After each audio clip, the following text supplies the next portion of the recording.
Bonjour my friends, I'm Frankie and welcome to Club Foodie. Making sausage at home, it's not complicated.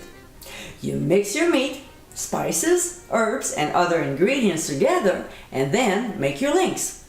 Or you can simply make patties. Either way, you'll be very pleased with this Mexican-inspired recipe. In today's episode, I'll show you how to make my homemade chorizo sausage.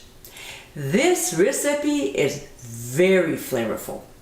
It has a fair amount of spiciness, which to me is the way a chorizo really should taste.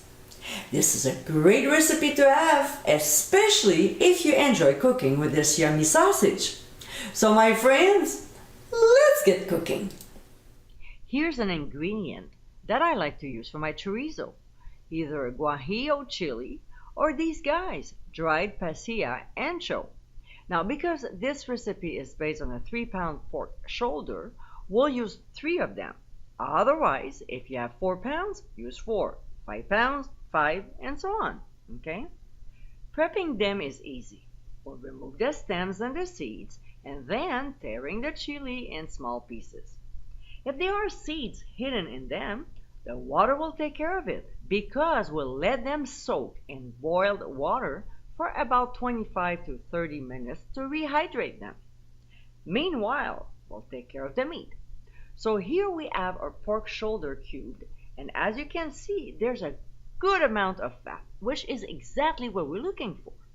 Now, let's grind the meat. So it's good to have your meat grinder parts cold, like the housing, auger, knife, and steel plate, because it helps to keep the meat cold while we grind it.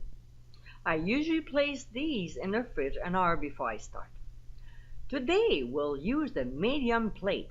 It's coarser and perfect for making chorizo.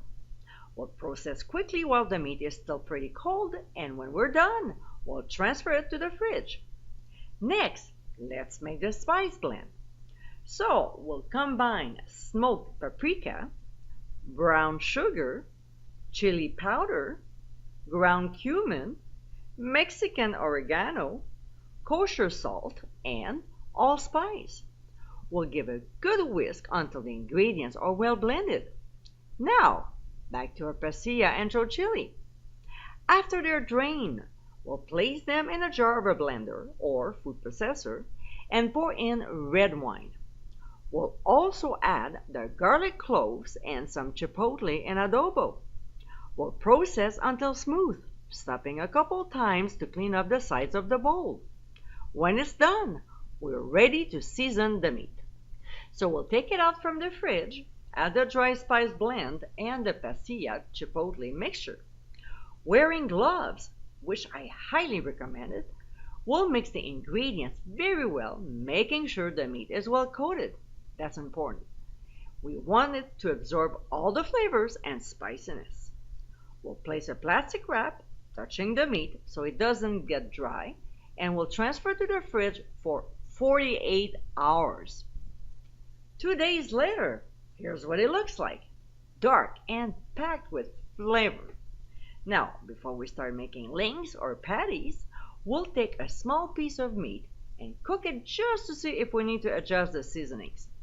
If we are happy with it, then we'll move on. I'm not showing you how to make sausage because there's a tutorial video on it. So to view it, click on the top right corner of your screen. Today I'm making patties instead of sausage, and I'm also putting some in plastic bags for other recipes.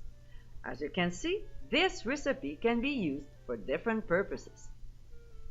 And my friends, this is our homemade chorizo. Not overly spicy, this Mexican-inspired recipe is so versatile. I like to use this chorizo in my jambalaya, Mexican omelet, Spanish paella, and many more. It is definitely a great spicy meat recipe to make plenty of. I hope you give it a try soon, and be sure to visit clubfoodie.com for ingredient amounts and more info. Until next time, my friends, bon appétit!